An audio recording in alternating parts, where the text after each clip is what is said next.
y escribe al ángel de la iglesia en la Odisea: el Amén, el testigo fiel y verdadero, el principio de la creación de Dios, dice esto: yo conozco tus obras, que ni eres frío ni caliente. Ojalá fueras frío o caliente. Así, puesto que eres tibio y no frío ni caliente, te vomitaré de mi boca. Porque dices: soy rico, me he enriquecido y de nada tengo necesidad. Y no sabes que eres un miserable y digno de lástima y pobre, ciego y desnudo. Te aconsejo que de mí compres oro refinado por fuego para que te hagas rico, y vestiduras blancas para que te vistas y no se manifieste la vergüenza de tu desnudez, y colirio para ungir tus ojos para que puedas ver. Yo reprendo y disciplino a todos los que amo. Sé pues celoso y arrepiéntete. He aquí, yo estoy a la puerta y llamo. Si alguno oye mi voz y abre la puerta, entraré a él y cenaré con él y él conmigo. Al vencedor le concederé sentarse conmigo en mi trono, como yo también vencí y me senté con mi Padre en su trono. El que tiene oído, oiga lo que el Espíritu dice a las iglesias. Señor, cuántas gracias te damos por tu palabra. Que la inspiración de tu palabra nos siga llenando y que tu Espíritu nos guíe en todo momento para aplicar esta palabra a nuestra vida. Lleva todo pensamiento cautivo a la obediencia a Cristo y permítenos glorificarte haciendo tu voluntad, en el nombre de Jesús. Amén. Tal vez el más trágico tema de toda la historia de la redención sea la triste historia del desobediente Israel. El pueblo judío fue beneficiario de privilegios espirituales sin precedentes. Dios los escogió de entre todos los pueblos del mundo, los sacó de Egipto, los llevó a la tierra prometida, los amó y los cuidó y protegió. A pesar de sus privilegios, la historia de Israel fue de continua rebelión contra Dios. El Nuevo Testamento también registra el quebranto de Dios por la rebeldía de Israel. Acercándose a Jerusalén por última vez, el Señor Jesucristo exclamó: Jerusalén, Jerusalén, que matas a los profetas y apedreas a los que te son enviados. ¿Cuántas veces quise juntar a tus hijos como la gallina a sus polluelos debajo de sus alas y no quisiste? Lucas 13:34. Trágicamente, la entristecedora incredulidad de Israel encuentra paralelo en la iglesia. Hay muchos en las iglesias, incluso congregaciones enteras, que están perdidos. Pudieran ser sinceros, celosos y exteriormente religiosos, pero rechazan la verdad del Evangelio. Tienen toda la riqueza de la enseñanza del nuevo pacto sobre la vida, muerte y resurrección de Cristo, que se encuentra en diferentes versiones de la Biblia, que ni creen ni obedecen. Como resultado, están condenados, al igual que lo estaba el incrédulo Israel. Pablo los describió como los que tienen apariencia de piedad, pero negarán la eficacia de ella. Y luego aconsejó sabiamente a los creyentes que evitaran esos hombres. La iglesia de la Odisea representa estas iglesias apóstatas que han existido a lo largo de la historia. Es la última y la peor de las 7 iglesias a las que el Señor se dirige. Hasta donde se puede determinar, la iglesia en la Odisea era totalmente falsa, de personas no regeneradas. Tiene la sombría distinción de ser la única de las 7 iglesias a quienes Cristo escribió que no tuvo una palabra positiva de elogio. Debido a la drástica naturaleza de la situación en la Odisea, esta es también la más amenazante de las 7 cartas. Es fácil ver que estas gentes no se sentían incomodadas por ningún conocimiento de pecado. Jamás pensaron en seguir el ejemplo del publicano que, aun estando lejos, no quería ni alzar los ojos al cielo, sino que se golpeaba el pecho diciendo: Dios, sé propicio a mí, pecador. En la Odisea creían saberlo todo. Por tanto, según su propia manera de pensar, no necesitaban de ninguna amonestación y les convenía ser tibios respecto a cualquier exhortación. La gente en la Odisea conocía precisamente lo que significaba esta palabra: tibios, flojos, sin entusiasmo, débiles de carácter, siempre listos para dar el brazo a torcer, indiferentes, descuidados, que les hacía pensar: aquí en la Odisea todos somos buenas personas. Aún Cristo mismo no puede tolerarlas. Aquí se atribuye al Señor una emoción, un sentimiento que no se le atribuye en ninguna otra parte de la Biblia. No dice que él se siente afligido a causa de ellos, tampoco dice que está enojado con ellos. No, está realmente hastiado con estos cristianos tibios, no algo disgustado, sino completamente asqueado. Estamos escuchando en este tiempo lo que el Espíritu tiene que decir a las iglesias del siglo XXI, porque estos mensajes de Cristo pertenecen a nuestro día también. tanto como lo fue para el primer siglo. Las iglesias, recordemos, son personas y la naturaleza humana no ha cambiado, así que al continuar nuestro estudio no debemos mirar estas cartas que hemos leído como reliquias antiguas. Por el contrario, estas cartas son espejos en los cuales debemos vernos nosotros mismos. En primer lugar tenemos los destinatarios de la iglesia de la Odisea. Y el primero de ellos es el pastor de la Odisea y escribe al ángel. Jesús le indica a Juan que escriba al pastor o ángel de la iglesia en la Odisea. El pastor, como mensajero de Dios, es responsable de la pobreza espiritual que Jesús le atribuye a esta iglesia. Aún así, detrás de las duras palabras de esta carta podemos ver el amoroso corazón del Señor que dice: yo reprendo y castigo a todos los que amo. Por lo tanto, el trabajo del pastor será poner el fundamento de la ley y el evangelio de esta carta en el corazón de sus hijos. En segundo lugar está la iglesia de la Odisea y escribe al ángel de la iglesia. El Nuevo Testamento no menciona nada acerca de la función de la iglesia en la Odisea, como en la mayoría de las otras 6 iglesias. Es posible que se estableciera durante el ministerio de Pablo en Éfeso, como dice Lucas en Hechos 19:10. Durante 2 años Pablo fue a ese lugar para hablar de Jesús. Fue así como muchos de los que vivían en toda la provincia de Asia escucharon el mensaje del Señor Jesús. Algunos de ellos eran judíos y otros no lo eran. Pablo no fundó la iglesia de la Odisea, ya que cuando él les escribió a los colosenses unos años después, aún no había visitado la Odisea. Vean lo que escribe a los colosenses en el capítulo 2, verso 1. Yo quiero que sepan que estoy luchando mucho, tanto por ustedes, los de la iglesia en el pueblo de la Odisea, como los que aún no me conocen personalmente. Epafras, el colaborador de Pablo, fue quien fundó la iglesia a la cercana Colosas, de acuerdo a lo que escribe Pablo en Colosenses 1, 6, 7, que dice: esta buena noticia se está anunciando por todo el Imperio Romano y está dando buenos resultados. Así ocurrió entre ustedes desde el día en que supieron de verdad cuánto los ama Dios. Eso lo aprendieron de labios de Epafras, nuestro querido compañero de trabajo, que tan fielmente le sirve por amor a Jesucristo. Y el tercer destinatario es la ciudad de la Odisea. Escribe al ángel de la iglesia en la Odisea. La ciudad de la Odisea fue fundada por Antíoco II entre los años 261 y 246 a.C. y fue nombrada así en honor de su esposa. Fue establecida como una base militar para proteger la frontera norte del reino de Antíoco. La ciudad estaba situada en el valle del río Lico, a unos 80 kilómetros al sureste de Filadelfia, cerca de Colosas y Hierápolis, y a 192 kilómetros al este-sureste de Esmirna. Era favorecida además por su cercanía con 2 importantes rutas comerciales e imperiales. Una de las rutas partía de Éfeso y la otra en Pérgamo.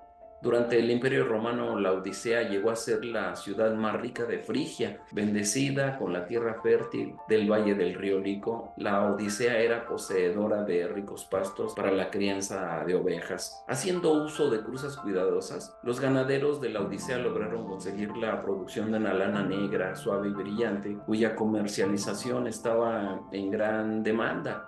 También era poseedora de una escuela de medicina que había sido establecida en conexión con el templo de Menkaru, una deidad asociada con la sanidad.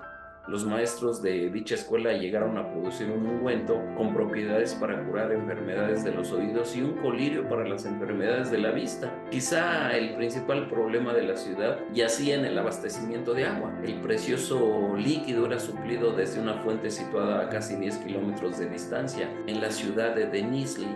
La riqueza de la Odisea llegó a tal punto que fue capaz de soportar el costo de reedificar la ciudad después de ser destruida por un terremoto sin necesidad de apelar al subsidio de Roma. Y esto nos permite continuar con el segundo punto, la descripción del Señor glorificado. Y en primer lugar tenemos la firmeza de carácter. He aquí el amén. Como en la carta a la iglesia de Filadelfia, Cristo no se identificó empleando ninguna de las frases de la visión mencionadas en Apocalipsis 1, 12 y 17. En vez de esto se identificó con 3 títulos divinos: el amén, el testigo fiel y verdadero. El amén significa lo firme, seguro y sólido. Se puede considerar como una referencia a Isaías 65, 16, donde se describe al Señor como el Dios de la verdad o el Dios de amén. Esto afirma nuevamente que Jesucristo es idéntico a Dios mismo, una expresión bíblica común que implica certeza y veracidad dignas de confianza. Según 2 Corintios 1:20, todas las promesas de Dios se cumplen en Cristo. Es decir, todas las promesas y los pactos incondicionales de Dios son garantizados y afirmados por la persona y obra de Cristo. Es un sí enfático como respuesta afirmativa a una oración o una conclusión para una doxología. En segundo lugar, tenemos la fidelidad de su proclamación, el testigo fiel y verdadero. Jesús se atribuye este título y lo interpreta de la siguiente cláusula como el testigo fiel y verdadero. Él es digno de toda la confianza como testigo fehaciente de la verdad de Dios, como dice Juan 14:6. Jesús dijo: yo soy el camino y la verdad y la vida, nadie viene al Padre sino por mí. Ese título aclara aún más el pensamiento que se expresa en el primer título. Jesucristo no solo es el amén por su obra, sino también por todo lo que dice es la verdad. Es absolutamente digno de confianza, perfectamente exacto, y su testimonio siempre es fidedigno. Esta era una forma muy apropiada de comenzar la carta a los de la Odisea, porque les aseguraba que Cristo había evaluado con precisión su condición de no redimido. Y también les asegura que su ofrecimiento de compañerismo y salvación en el versículo 20 era cierto, porque las promesas de Dios se confirmaban a través de su obra. Significa que todo lo que Jesús dice es indudablemente verdadero, de modo que al final de Apocalipsis leemos la afirmación: estas palabras son fieles y verdaderas. La iglesia de la Odisea estaba ciega a sus propias necesidades y no quería encarar la verdad. Sin embargo, la honradez es el principio de la verdadera bendición. Conforme admitimos lo que somos, confesamos nuestros pecados y recibimos de Dios todo lo que necesitamos. Si queremos lo mejor de Dios para nuestras vidas e iglesias, debemos ser honrados con Dios, honestos y permitir que Dios sea franco con nosotros. En tercer lugar, la descripción del Señor glorificado respecto a su preeminencia, la preeminencia de Cristo. El principio de la creación de Dios dice esto. No quiere decir que Jesús fue creado y en consecuencia no es Dios. La palabra que se traduce principio quiere decir fuente u origen. El título El origen de la creación de Dios muestra la familiaridad con la epístola a los Colosenses, ahí en el capítulo 1, versos 15 a 17. Él es la imagen del Dios invisible, el primogénito de toda creación, porque en Él fueron creadas todas las cosas, tanto en los cielos como en la tierra, visibles e invisibles, ya sean tronos o dominios o poderes o autoridades. Todo ha sido creado por medio de Él y para Él. Y Él es antes de todas las cosas, y en Él todas las cosas permanecen. Esto corrige una herejía que al parecer estaba presente tanto en la Odisea como en Colosas, que Cristo era un ser creado. Todo lo contrario, Él es el principio, literalmente el iniciador, autor, instaurador que dio origen a toda la creación, como dice el Evangelio de Juan, en el capítulo 1, verso 1 a 3. En el principio existía el Verbo, y el Verbo estaba con Dios, y el Verbo era Dios. Él estaba en el principio con Dios. Todas las cosas fueron hechas por medio de Él, y sin Él nada de lo que ha sido hecho fue hecho. Así como el primogénito de toda creación, lo cual significa que Él es el ser más supremo y preeminente que jamás ha nacido. Como hombre, Él tuvo un comienzo, pero como Dios, Él fue el principio de todo. Es lamentable que esta herejía acerca de la persona de Cristo hubiera producido una iglesia no regenerada. ¿Cuál es, pues, el propósito de esta descripción? Bueno, mostrar que Jesucristo hizo todas las cosas y por ello las posee y controla. Y también todas las cosas fueron hechas para servirle. El mensaje a los laodicenses es que su jactancia por sus riquezas materiales está fuera de lugar, porque todas las cosas pertenecen a Jesús, quien es digno de alabanza y gloria. Esto nos lleva al tercer punto, la denuncia del Señor glorificado. En primer lugar, la omnisciencia de Cristo. Yo conozco tus obras. El conocimiento sobrenatural de Cristo penetra hasta lo más profundo y escudriña las obras de los creyentes de la Odisea. La inútil tibieza de aquella asamblea no escapa al escrutinio del Señor. Como no había nada que elogiar en esta iglesia no regenerada, Cristo va directamente a sus reproches. Las obras siempre muestran el verdadero estado espiritual de las personas, como indicó el Señor al decir: por sus frutos los conoceréis, ahí en Mateo 7:16. Porque Dios le dará a cada uno lo que se merece. A los que hicieron lo bueno, con la esperanza de recibir de parte de Dios reconocimiento, honor y vida eterna, Dios los dejará vivir para siempre con Él. Pero a los egoístas y malvados y que no quieren hacer lo bueno, los castigará con todo su enojo. como le escribió Pablo a los Romanos en el capítulo 2 del verso 6 al 8. Aunque la salvación es totalmente por la gracia de Dios mediante la fe, las obras confirman o niegan la presencia de la salvación genuina. Santiago dice: hermanos en Cristo, ¿de qué sirve que algunos de ustedes digan que son fieles a Dios si no hacen nada bueno para demostrarlo? Así no se van a salvar. Santiago 2:14. El omnisciente Señor Jesucristo conocía las obras de los laodicenses y ellas indicaban que era una iglesia no regenerada. En segundo lugar, la denuncia del Señor es por la condición actual, que ni eres frío ni caliente. No hay palabras de felicitación para la iglesia de la Odisea, más bien se presenta como un grupo totalmente aborrecible para Cristo, ya que ni era frío ni caliente, más bien era tibio. Al referirse a esta iglesia como tibia, Cristo expresa que esa era su situación permanente. Por ejemplo, en las fiestas, así como en los sacrificios religiosos, la gente del mundo antiguo acostumbraba a tomar bebidas calientes o frías, pero nunca algo tibio. Su lenguaje metafórico viene del suministro de agua para la Odisea. Como viajaba varios kilómetros por un acueducto subterráneo antes de llegar a la ciudad, el agua llegaba impura y sucia. No era lo bastante caliente como para relajar y rehabilitar, como las aguas termales de Hierápolis. Tampoco era fría y refrescante como la corriente de agua en Colosas. El agua tibia de la Odisea estaba en una condición en la que no podía usarse. Por lo tanto, el veredicto del Señor es que los de la Odisea no eran ni fríos ni calientes. No eran fríos como el hielo, para que pudieran reconocer su profunda necesidad. Tampoco eran calientes, hirvientes, de manera que estuvieran en consonancia con el criterio de Cristo. En la vida cristiana hay tres temperaturas espirituales. En primer lugar, un corazón ardiente, encendido por Dios, como dice Lucas 24:32. En segundo lugar, un corazón frío, como dice Mateo 24:12. Y un corazón tibio, como dice Apocalipsis 3:16.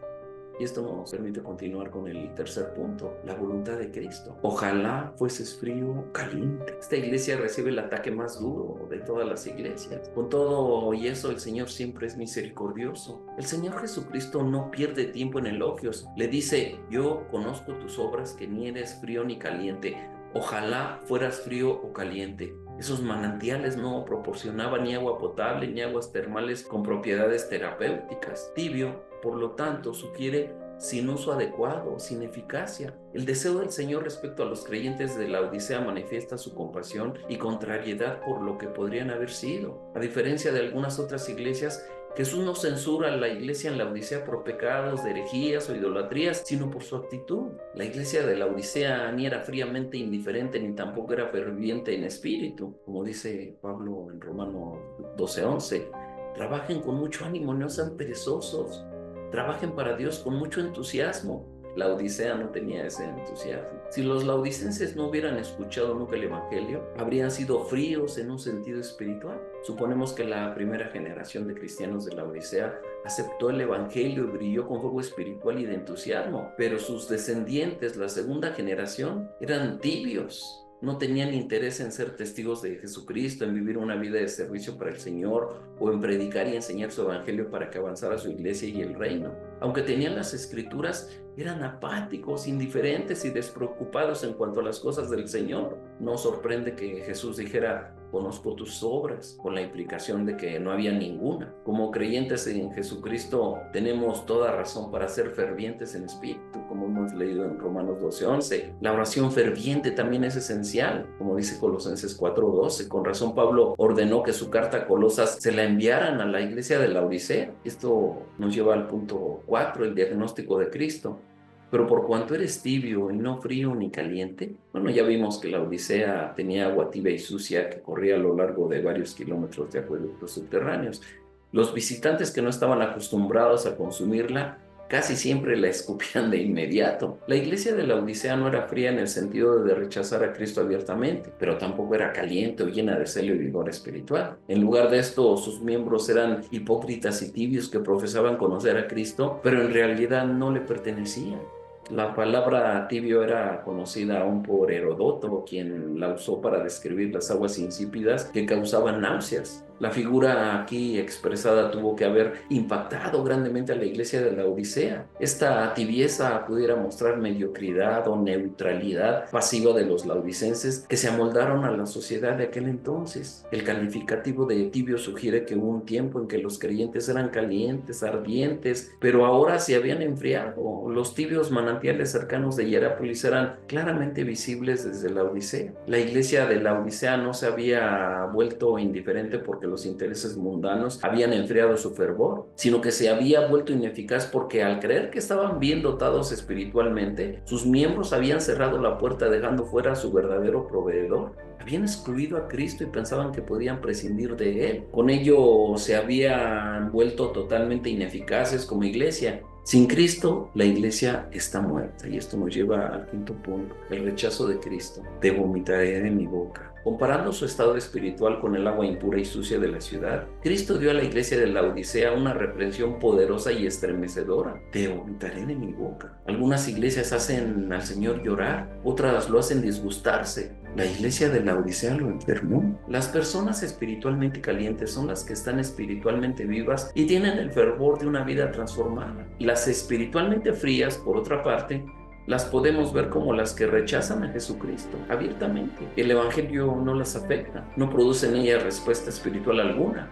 No tienen interés en Cristo o su palabra o su iglesia y no pretenden serlo, no son hipócritas. Las personas tibias no se ajustan a ninguna categoría, no son genuinamente salvas, pero no rechazan abiertamente el Evangelio. Asisten a la iglesia y dicen conocer al Señor, como los fariseos, se contentan con practicar una religión de justicia propia, son hipócritas y viven como si jugaran a ser cristianos. El Señor Jesucristo describió a tales personas en Mateo 7, 22, 23 así. Muchos me dirán en aquel día, Señor, Señor, ¿no profetizamos en tu nombre y en tu nombre echamos fuera demonios y en tu nombre hicimos muchos milagros? Y entonces les declararé, nunca os conocí, apartaos de mí, hacedores de maldad. Los tibios son como los judíos incrédulos de quienes Pablo decía, porque yo les doy testimonio de que tienen celo de Dios, pero no conforme a ciencia. Romanos 10:2. Son los que tienen apariencia de piedad, pero negaran la eficacia de ella. Segunda de Timoteo 3:5. Esas personas hipócritas y presumidas que se creen justas son mucho más difíciles de alcanzar con el Evangelio que las de frío corazón que lo rechazan. A estas últimas al menos se les puede mostrar que están perdidas, pero las que piensan que por su propia justicia son salvas,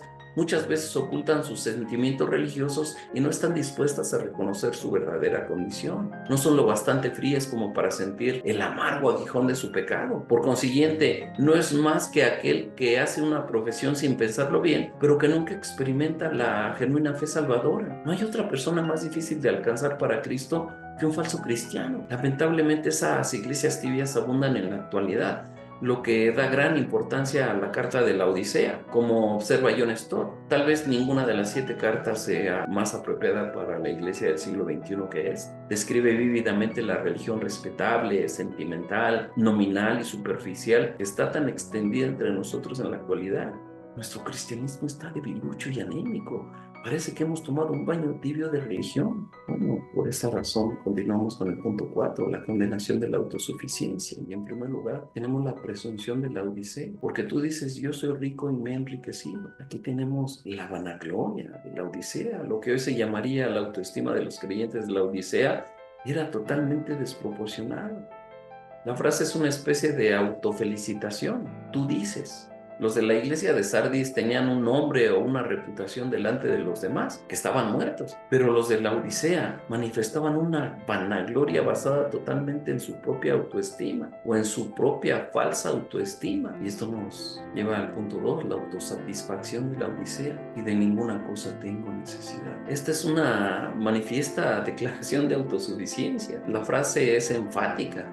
Soy rico, he obtenido riquezas y continúo siendo rico. Esta cláusula equivale a decir, me he enriquecido mediante mi propio esfuerzo. Los de la Odisea confiaban en sus propios méritos. Por eso la Odisea era una pobre iglesia rica. Abundaba en intelectualidad, estética, organización, programas, propiedades, números, obras de justicia propias, pero espiritualmente estaba en bancarrota, espiritualmente estaban sin Cristo. La Odisea había confundido la ruina con la riqueza, la retrogresión con la revitalización. La autosuficiencia de los creyentes de la Odisea se hace más conspicua en la frase, y de ninguna cosa tengo necesidad. Esta triste declaración parece excluir al Señor, quien tiene que quedar fuera y llamar a la puerta. La subsiguiente cláusula representa puro orgullo. Es un ejemplo auténtico, lamentable de orgullo insensato. Qué lástima que una iglesia piense que no tenga ninguna necesidad. La iglesia no puede ser un sistema cerrado. Jesús dijo, separados de mí nada podéis hacer en Juan 15:5. La iglesia de la Odisea era independiente, autosatisfecha y se sentía muy segura, pero mientras tanto su poder espiritual había estado decayendo. Su riqueza material y sus estadísticas relucientes no eran sino mortajas que ocultaban un cadáver putrefacto. Su señor estaba fuera de la iglesia tratando de entrar. Bueno, el punto 3 nos habla de la ignorancia de la Odisea y no sabes que tú eres un desventurado. Así se expresa la valoración que el Señor hace de aquella congregación. No sabes, ni siquiera en teoría.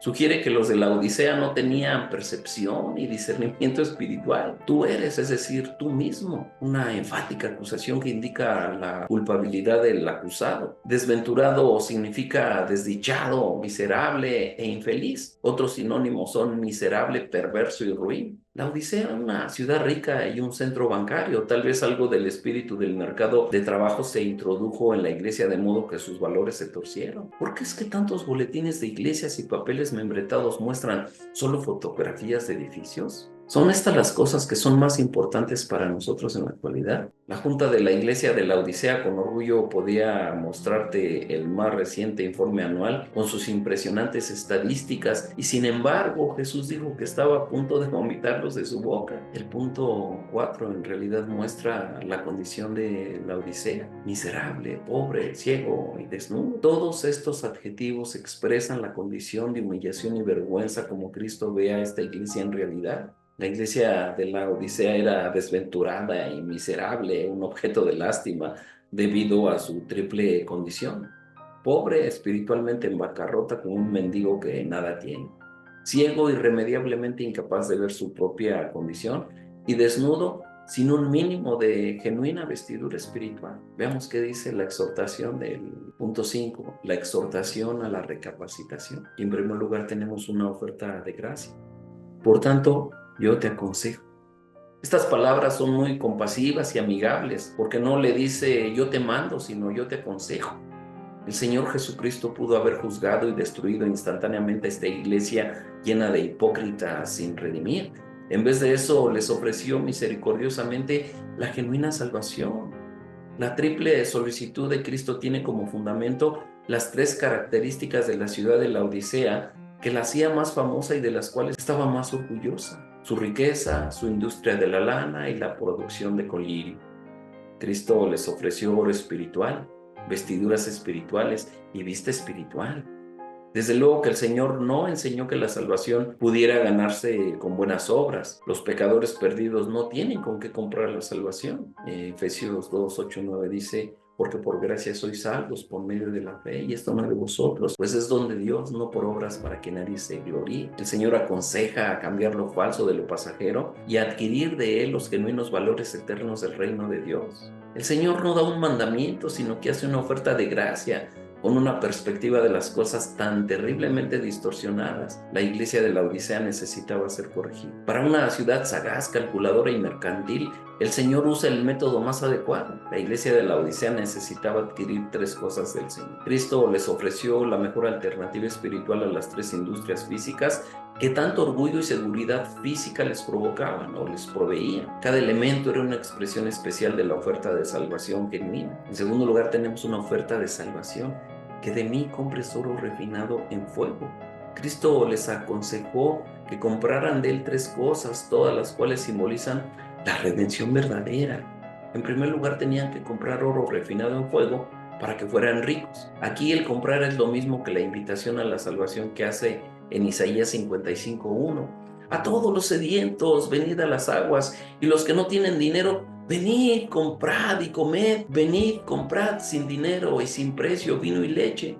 Lo único que los pecadores tienen que dar es su condición miserable y perdida. Reconocer que se han equivocado, reconocer que son pecadores, arrepentirse y confesar su pecado delante de Dios. Pedirle perdón, recibir a Cristo en su corazón como su Señor y su Salvador. Eso es lo que nos enseña la palabra de Dios. Lo único que los pecadores tienen que dar es su condición miserable y perdida. En cambio de eso, Cristo ofrece su justicia a los que verdaderamente se arrepienten. En la Odisea necesitaban oro que estuviera fuera de impurezas, representando la inestimable riqueza de la verdadera salvación. Pedro escribió acerca de una fe mucho más preciosa que el oro, mientras Pablo describió a los poseedores de la fe salvadora como ricos en buenas obras. Cristo ofreció a los laodicenses una salvación pura y verdadera que podía llevarlos a una real relación con Él. En realidad, la Odisea estaba en bancarrota y por lo tanto no podía comprar nada. Pero no era una cuestión de dinero, era una cuestión de fe. El oro refinado en fuego fresco, sacado del crisol, sin oportunidad para verse contaminado y sin sufrir deterioro. Tal vez hay aquí una referencia a la fe. La raíz de la pobreza de la Odisea yacía en su confianza pobre. En tercer lugar, tenemos una oferta de redención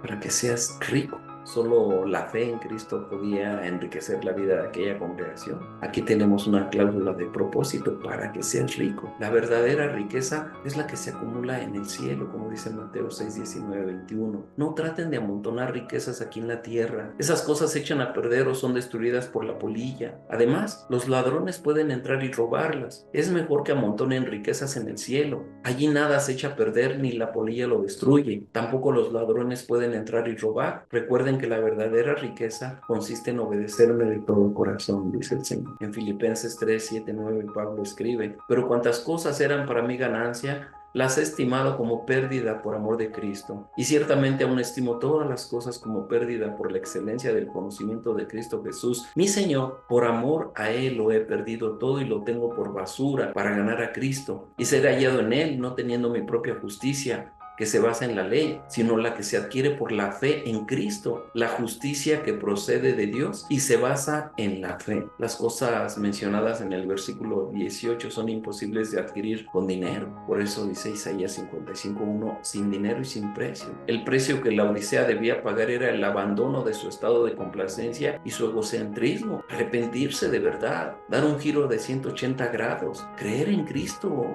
abrirle la puerta y recibirlo. La exhortación es que de mí compres oro. De mí pone de manifiesto el hecho de que Cristo era la única esperanza para aquella congregación, como lo es la única esperanza para la gente de este siglo XXI, de cualquier parte del mundo, de cualquier país, de cualquier ciudad, de cualquier etnia.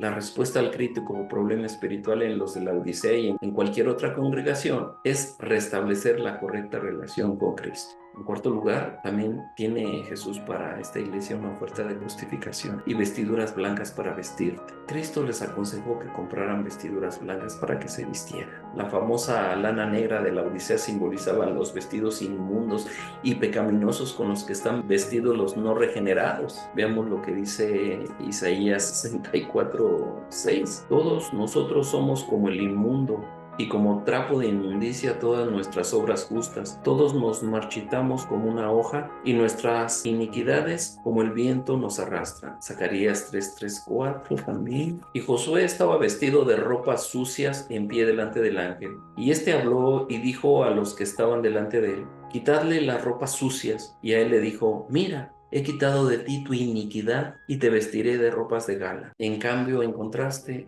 Dios viste a los redimidos con vestiduras blancas, como lo dicen tantos pasajes de aquí de Apocalipsis, simbolizando las obras justas que siempre acompañan a la genuina fe salvadora. Los de la Odisea podían ir al mercado y comprar ropa fina de lana, pero eso no atendería a su verdadera necesidad. Necesitaban los vestidos blancos de la justicia y gracia de Dios. De acuerdo con Apocalipsis 19:8, debemos vestirnos de lino fino, limpio y resplandeciente. Y esto simboliza las acciones justas de los santos. La salvación quiere decir que Dios nos atribuye la justicia de Cristo, la pone a nuestra cuenta, pero santificación quiere decir que Dios nos imparte su justicia, la hace una parte de nuestro carácter y conducta, y es un proceso que dura toda la vida. El más probable significado de las vestiduras blancas parece ser la justicia de Cristo, imputada al creyente, que resulta en una santidad práctica. Es decir, Cristo murió en la cruz en nuestro lugar. Nosotros debimos de haber muerto clavados ahí en esa cruz, pero Cristo, ofrendando su vida, pagó el precio que nosotros debíamos pagar. Así que delante de Dios, Él cumplió con toda la justicia por nosotros. Cuando nosotros creemos en Cristo, esa justicia se nos es imputada, o sea, se nos es aplicada a nosotros por haber creído en Él, por haberle recibido, por conocerle. Y eso es lo maravilloso de eso. Tenemos también una oferta de santificación y que no se descubra la vergüenza de tu desnudez. Ese era el propósito de que se vistiera. Ellos habían perdido su vestido, como el emperador del cuento de Hans Christian Andersen. Estos creyentes pensaban que estaban vestidos de esplendor, cuando cuando en realidad estaban desnudos. Y estar desnudo quiere decir estar derrotado y humillado, sin Dios, sin Cristo y sin esperanza, perdido, muerto en tus delitos y pecados. No hay ningún elogio divino para esta iglesia, por supuesto. Los de la Odisea estaban muy atareados elogiándose a sí mismos. Pensaban que estaban glorificando a Dios cuando en realidad eran una vergüenza para su nombre, tanto como si estuvieran andando desnudos. El Señor recomienda que compren de él vestiduras blancas para que te vistas y no se descubra la vergüenza de tu desnudez. El Señor exhorta a los creyentes de la Odisea a vestirse de él mismo, de su justicia y de su vida cristiana santa y justa. El propósito es que no se descubra la vergüenza de su desnudez, con miras a la segunda venida de Cristo. Las vestiduras blancas contrastan con los abrigos hechos con la lana negra de manufactura común en la Odisea, pero eso no era lo que necesitaban los de la Odisea. Y finalmente les da una oferta de discernimiento: y unge tus ojos con colirio para que veas. Habían perdido también su visión, estaban ciegos, no podían ver la realidad. Estaban viviendo en un paraíso de necios, orgullosos de una iglesia que estaba a punto de ser vomitada. El apóstol Pedro enseña que cuando el creyente no está creciendo en el Señor, tiene afectada su visión espiritual. Segunda de Pedro 1, del 5 al 9. La dieta afecta la condición de los ojos de uno, en un sentido espiritual tanto como físico. El Señor anima ahora a aplicar lo óptimo para su condición espiritual y colirio para abrir tus ojos para que veas. Para los que están ciegos de su verdadera condición espiritual, el famoso ungüento oftálmico que exportaban, llamado polvo frigio, era inútil. El colirio era un producto medicinal vendido en la escuela de medicina de la Odisea, pero era algo externo, no interno. Lo que el Señor ofrece a la iglesia de la Odisea, sin embargo, era el discernimiento espiritual a través de la unción del Espíritu Santo para poder enjuiciar debidamente su condición tal como Cristo la ve y tuvieran la oportunidad de creer y arrepentirse. Los creyentes de la Odisea necesitaban comprar el colirio de Cristo para que vieran verdaderamente. Nos preguntamos, bueno, ¿cuál es la solución? Bueno, aplicar el colirio celestial. La ciudad de la Odisea era conocida por su colirio, pero el remedio que los santos necesitaban no estaba disponible en la botica. El ojo es una de las áreas más sensibles del cuerpo y solo el gran médico puede operarlo y hacerlo lo que debe ser, como lo hizo con el ciego cuyo relato se nos da en Juan 9. Él incluso puede irritar antes de iluminar, pero debemos someternos a su tratamiento y entonces mantener buenos hábitos de salud espiritual, de modo que nuestra visión se haga más aguda. Continuamos con la advertencia a encarar la disciplina del punto 6. En primer lugar, tenemos la corrección de Cristo. Yo reprendo y castigo a todos los que amo. Los versículos 18 y 20 indican por igual que Cristo hablaba aquí a personas incrédulas. Dios también ama a los que todavía no se han convertido. Esta palabra, reprendo o castigo, se refiere con frecuencia a la obra de convicción y acercamiento a Dios en la vida de los que no son regenerados. El Señor concluyó esta carta con 3 afirmaciones especiales. Una explicación: yo reprendo y castigo a todos los que amo. Él todavía amaba a estos tibios, aunque el amor de ellos por él se había enfriado. Él planeaba castigarlos como prueba de su amor, como dice Proverbios 3, 11, 12. Querido jovencito, no rechaces la instrucción de Dios ni te enojes cuando te reprenda, porque Dios corrige a quienes ama, como corrige un padre a sus hijos, o Hebreos 12, 5, 6. Pero ustedes parecen haberse olvidado ya del consejo que Dios les da a sus hijos en la Biblia. Querido jovencito, no tomes las instrucciones de Dios como algo sin importancia, ni te pongas triste cuando Él te reprenda, porque Dios corrige y castiga a todo aquel que ama y que considera a su hijo. Dios permite que las iglesias atraviesen tiempos de prueba para que puedan llegar a ser lo que Él quiere que sean. En segundo lugar, tenemos la reprensión de Cristo o la exhortación. La iglesia de la Odisea es típica de una iglesia moderna que vive inconsciente de sus necesidades espirituales y que se conforma con sus hermosos edificios y con todas las cosas materiales que el dinero puede comprar. Sus pantallas, sus audios, sus cámaras, muchas cosas. Este es un duro y penetrante mensaje. Para este tipo de creyente la exhortación es la misma: sé pues celoso. Pero a fin de que los laodicenses fueran salvos tenían que ser celosos, es decir, fervorosos. Esto es equivalente a la actitud de pesar por el pecado y hambre y sed de justicia de la que habló Jesús en Mateo 5, 4, 6. Bienaventurados los que lloran, pues ellos serán consolados. Bienaventurados los humildes, pues ellos heredarán la tierra. Bienaventurados los que tienen hambre y sed de justicia, pues ellos serán saciados. En el castigo divino, el pecador se estremece bajo el azote y al mismo tiempo aprende la justicia. Sé pues celoso habitualmente. Esta es la instrucción. Esto muestra la compasión del Señor Jesucristo cuando trata a esta iglesia que necesitaba amor y disciplina. El término celoso también significa tener entusiasmo o fervor en la vida cristiana. El ángel, el pastor, el dirigente, el responsable, no debía atenuar la amonestación del Señor por temor a ofender a los miembros prósperos e influyentes de su iglesia. Si así lo hiciera, destruirá el propósito amoroso que Jesús persigue con la exhortación. Y en tercer lugar, tenemos la alternativa de Cristo: y arrepiéntete. Arrepentimiento significa que usted reconoce que es un pecador vil y culpable en la presencia de Dios, que merece la ira y el castigo de Dios, que está destinado al infierno. Significa que comienza a darse cuenta de que eso llamado pecado está dentro de usted, que se quiere librar de él y que le da la espalda en cada estado y forma. Usted renuncia al mundo, cueste lo que cueste, el mundo en su mente y perspectiva, así como en su práctica. Y usted se niega a sí mismo y toma la cruz y sigue a Cristo. Arrepiéntete significa cambiar definitivamente de mente, que es el asiento de la reflexión moral. Este arrepentimiento debe resultar por decidir ser leal a Cristo. Y así llegamos al último punto, el llamado del Señor glorificado. Y en primer lugar tenemos el llamado a escuchar su voz. He aquí, yo estoy a la puerta y llamo. Este versículo ilustra el poder del Evangelio para invitar y convertir almas. La mayoría de nosotros conocemos y apreciamos la bella pintura del Salvador tocando la puerta del corazón del creyente. La fe salvadora no es una decisión que el hombre hace abriéndole la puerta a su Redentor. Jesús les aclaró a sus discípulos: no me elegisteis vosotros a mí, sino que yo os elegí a vosotros. Juan 15:16. Los miembros de la iglesia de la Odisea por su propia culpa se habían distanciado de la fe, pero el Salvador tomó la iniciativa para hacerlo regresar, y no solo dice yo estoy a la puerta y llamo, sino que es su voz la que nos lleva a abrir la puerta. Pablo les recuerda a los efesios que esta voz de verdad, llamando a la puerta de su corazón, los trajo a la fe salvadora. En él también vosotros, habiendo oído la palabra de verdad, el evangelio de vuestra salvación, Efesios 1:3. En segundo lugar, el llamado es de forma individual. Si alguno oye mi voz y abre la puerta, Cristo hace dos cosas: llama con el deseo de una comunión continua y habla. Si alguno oye mi voz, su voz evidentemente expresa su deseo de entrar en una iglesia que se ha engreído y se cree tan autosuficiente que ha decidido que no necesita a Cristo. Algunos entienden que la figura de Cristo junto a la puerta apunta a la cercanía de su segunda venida, de manera que a la luz de ese acontecimiento escatológico, Él llama con insistencia para tener comunión con aquel que oye su voz y abre la puerta antes de que sea demasiado tarde, antes de que lleguen los 21 juicios de la tribulación, los sellos, las trompetas y las copas, que veremos más adelante. En tercer lugar, el llamado es a la comunión con Cristo. Entraré a Él y cenaré con Él y Él conmigo. A quien oye su voz y abre la puerta, Cristo le ofrece lo siguiente: entraré a Él. Cristo entra en aquel que oye su voz y abre la puerta. Aquí puede reconocerse la enseñanza bíblica tocante a la responsabilidad humana. Cierto que la Biblia enseña la soberanía de Dios, pero con igual énfasis enseña la responsabilidad del hombre.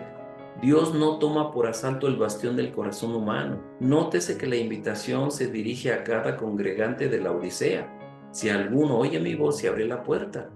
Esa es la condición que el Señor establece. Si eso ocurre, Cristo promete: entraré a Él. Indicativo, voz media. Cristo garantiza entrar por sí mismo en aquel que le abre la puerta. En segundo lugar, y cenaré con él. Esta figura señala un acto de comunión. En las tierras orientales, compartir en común una comida era indicio de un lazo fuerte de afecto y comunión. La comunión que el creyente puede tener con Cristo aquí en la tierra se perfeccionará en el reino glorioso del Mesías durante el milenio. Allí habrá perfecta comunión con el Señor en intimidad y santidad. Esta promesa se cumplirá si se cumple la condición de oír su voz y abrir la puerta. Y en tercer lugar, y Él conmigo. En el reino del Mesías habrá una grandiosa cena de comunión, tal como Cristo lo anunció: para que comáis y bebáis a mi mesa en mi reino y os sentéis en tronos juzgando las 12 tribus de Israel. Lucas 22:30. Cristo presidirá la mesa de comunión en el reino como lo hizo en el aposento alto, y habrá una mutua relación y disfrute personal. Cenaré con Él y Él conmigo. Este mutuo intercambio de camaradería describe la cercanía final de Cristo en el futuro. Prefiero utilizar la palabra comunión. Solo quienes han puesto su confianza en Cristo y se han acogido a su obra salvadora son declarados aptos para participar. Bienaventurados los que son llamados a la cena de las bodas del Cordero. Apocalipsis 19:9. En cuarto lugar, el llamado es a creer su promesa. Al que venciere le daré que se siente conmigo en mi trono. Disfrutar de compañerismo con Cristo en el reino y por toda la eternidad es una bendición suficiente más allá de toda comprensión. Pero Cristo ofrece más, prometiendo sentar a los creyentes en el trono que Él comparte con el Padre. Esto simboliza la verdad de que reinaremos con Él. Veamos 2 Timoteo 2:12. Bueno, voy a leer desde el 10. Por tanto, todo lo soporto por amor a los escogidos, para que también ellos obtengan la salvación que está en Cristo Jesús, y con ella gloria eterna. Palabra fiel es esta, que si morimos con Él, también viviremos con Él. Si perseveramos, también reinaremos con Él. Si le negamos, Él también nos negará. Si somos infieles, Él permanece fiel, pues no puede negarse a sí mismo. 2 Timoteo 2:10-13. Esta es una gloriosa promesa. No solo eleva al creyente de la pobreza a la riqueza, sino que le otorga el rango de realeza. El creyente tiene la expectativa de reinar junto a Cristo, como hemos leído. La expresión conmigo sugiere comunión. En mi trono se refiere al trono mesiánico. Los tronos orientales eran una especie de diván o sofá ancho donde el monarca se sentaba con las piernas cruzadas y en el que había espacio para más de una persona. El trono de Cristo es una referencia al trono mesiánico prometido por Dios al rey David en 2 de Samuel 7:17, que también aparece en Lucas 1:30-33. La diferenciación entre el trono de Cristo y el trono del Padre no es sencillamente retórica. Esta provee para diferentes aspectos del programa futuro de Dios. Veamos lo que dice 1 Corintios 15:24-28. Entonces vendrá el fin, cuando Él entregue el reino al Dios y Padre, después que haya abolido todo dominio y toda autoridad y poder. Pues Cristo debe reinar hasta que haya puesto a todos sus enemigos debajo de sus pies. Y el último enemigo que será abolido es la muerte, porque Dios ha puesto todo en sujeción bajo sus pies. Pero cuando dice que todas las cosas le están sujetas, es evidente que se exceptúa a aquel que ha sometido a Él todas las cosas. Y cuando todo haya sido sometido a Él, entonces también el Hijo mismo se sujetará a aquel que sujetó a Él todas las cosas, para que Dios sea todo en todos. La ocupación del trono de David por Cristo es uno de los énfasis principales del Apocalipsis, desde el principio hasta el final. El vencedor tendrá la dicha de sentarse con Cristo en su trono. En quinto lugar, el llamado es a reconocer su victoria, así como yo he vencido. He vencido es un aoristo histórico y enfoca la victoria de Cristo tanto en la cruz como en su resurrección. En su muerte y su resurrección, Cristo venció al pecado, a la muerte y al diablo. Su victoria fue rotunda y definitiva, y es la invitación que le hace el Señor Jesús a esta iglesia. En sexto lugar, a reconocer su deidad, y me he sentado con mi Padre en su trono. El derecho a sentarse con Cristo en su trono celestial no es más que una de las muchas promesas que se hacen a los vencedores en las cartas a las 7 iglesias. A los vencedores se les promete el privilegio de comer del árbol de la vida, 2:7, la corona de vida, 2:10, protección de la segunda muerte, 2:11, el maná escondido, 2:17, una piedra blanca con un nombre nuevo escrito en ella, 2:17, autoridad para gobernar a las naciones, 2:26-27, la estrella de la mañana, 2:28, vestiduras blancas que simbolizan pureza y santidad, 3:5, el honor de que Cristo confiese sus nombres delante de Dios el Padre y de los santos ángeles en el cielo, 3:5, ser hechos columnas en el templo de Dios, 3:12, y tener escrito en ellos el nombre de Dios de la Nueva Jerusalén y de Cristo, 3:12. Su obra fue perfectamente acabada y por lo tanto ascendió al cielo, a la presencia del Padre para ser exaltado al lugar de honor, como podemos leer en Efesios 1:20, el cual obró en Cristo cuando le resucitó de entre los muertos y le sentó a su diestra en los lugares celestiales. Y en último lugar, tenemos escuchar al Espíritu. El que tiene oído, oiga lo que el Espíritu dice a las iglesias. Al igual que las otras 6 cartas, esta a los laodicenses termina con la exhortación de Cristo. El que tiene oído, oiga lo que el Espíritu dice a las iglesias. Es un mensaje también individual, personal. El mensaje a la iglesia apóstata es obvio. Arrepentimiento y entrega a Cristo antes de que caiga la noche del juicio es lo que Él demanda. La implicación para los verdaderos creyentes es que, como Cristo, debemos llamar compasivamente a los que están en iglesias apóstatas a arrepentirse y recibir la salvación de Jesucristo, como dice Judas en el versículo 23. A otros salvad, arrebatándolos del fuego, y de otros tened misericordia con temor, aborreciendo aún la ropa contaminada por la carne. Con estas palabras termina el mensaje a cada una de las 7 iglesias. Lo que el Espíritu dice a las iglesias, también lo dice al creyente como individuo. Finalmente llegamos a las conclusiones. Los capítulos 2 y 3 de Apocalipsis constituyen una unidad dentro de la estructura del libro, aunque deben interpretarse y ser comprendidos a la luz del mensaje total de Apocalipsis. Las 7 cartas son mensajes dirigidos a 7 iglesias históricas que existían en el Asia Menor y en las que Juan el apóstol tuvo un amplio ministerio. Dichas iglesias además representaban 7 condiciones que han existido simultáneamente en cada siglo de la historia de la iglesia. Las cartas contienen, por lo tanto, exhortaciones, advertencias, recriminaciones y reconocimientos que pueden y deben aplicarse a las iglesias de hoy día. No debe perderse de vista, sin embargo, que el mensaje central del Apocalipsis gira alrededor de la segunda venida de Cristo y la consumación de su reinado glorioso. Ese reinado será inaugurado por el Rey Mesías personalmente en su segunda venida. Antes de su venida corporal y visible, tendrá lugar el cumplimiento de la 70ª semana del profeta Daniel, que dice lo siguiente: y él hará un pacto firme con muchos por una semana, pero a la mitad de la semana pondrá fin al sacrificio y a la ofrenda de cereal. Sobre el ala de abominaciones vendrá el desolador, hasta que una destrucción completa, la que está decretada, sea derramada sobre el desolador. Esa semana de años se identifica con la gran tribulación o juicios escatológicos que afectarán al mundo entero, como dice Mateo 24:21 y Apocalipsis 3:10. El Señor promete librar a su iglesia de la hora misma de la prueba. Esa liberación no será una protección a través de la prueba, sino una liberación que consistirá en sacar a la iglesia de la tierra antes de que esos 21 juicios tengan lugar. Por eso la iglesia no va a pasar por la tribulación. El propósito de la tribulación es someter a prueba al mundo incrédulo, no a la iglesia. Por cuanto has guardado la palabra de mi paciencia, yo también te guardaré de la hora de la prueba que ha de venir sobre el mundo entero para probar a los que habitan sobre la tierra. Apocalipsis 3:10. Dios no nos ha puesto para ira, sino para alcanzar salvación por medio de nuestro Señor Jesucristo. Primera Tesalonicenses 5:9 dice: porque no nos ha puesto Dios para ira, sino para alcanzar salvación por medio de nuestro Señor Jesucristo. La esperanza de los redimidos es estar en la presencia del Señor y disfrutar de una comunión plena con Él, sin obstáculos de ninguna clase que interfieran con esa relación. El Señor promete que el vencedor se sentará con Él en su trono.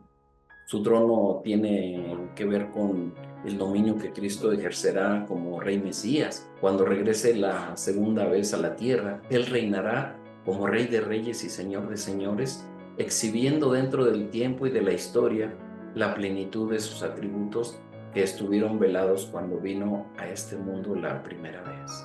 Oremos. Señor y Padre, te damos gracias en esta hora, en el precioso nombre de Jesús. Gracias, Señor, por esta oferta de salvación, de redención, de justificación, de santificación. Gracias por este llamado a cada uno de los individuos que componen la iglesia de Cristo o que acuden a la iglesia de Cristo, que aún no se han convertido, que aún no te conocen, que no se han arrepentido ni han creído en ti, Señor. Yo te ruego, Padre Santo, que tú hagas tu obra maravillosa, Señor, mi Dios, en cada una de tus iglesias. Si hay alguna persona en esta condición, yo te ruego, Señor mi Dios, para que tu Espíritu Santo traiga convicción de pecado, de justicia y de juicio, y se arrepienta y crea en Jesús como su Señor y su Salvador.